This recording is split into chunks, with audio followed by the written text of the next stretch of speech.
Veel mänguideid. Selles videos saame teada, kuidas Dashiga veel huvitavaid mänge mängida.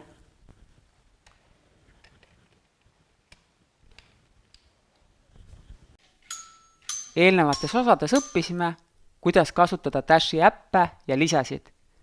Nüüd proovime Dashile ise mänge välja mõelda. Kui sul on lisaks Dashile veel roboteid, mida saab kontroller režiimis juhtida või hoopis puldiautosid, siis saad korraldada robotite võidusõite ja aja peale osavussõite.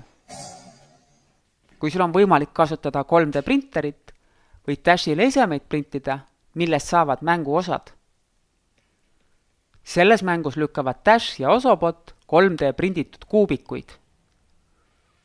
Võib teha täpsusmänge, kus sõidad Dashiga puudutuse peale ümber kukkuvale müürile nii lähedale kui võimalik. Dashiga saab palju koos ette võtta. Nüüd on sinu kord. Tee läbi ekraanile ilmuv väljakutse ja kohtumiseni järgmises videos. Väljakutse.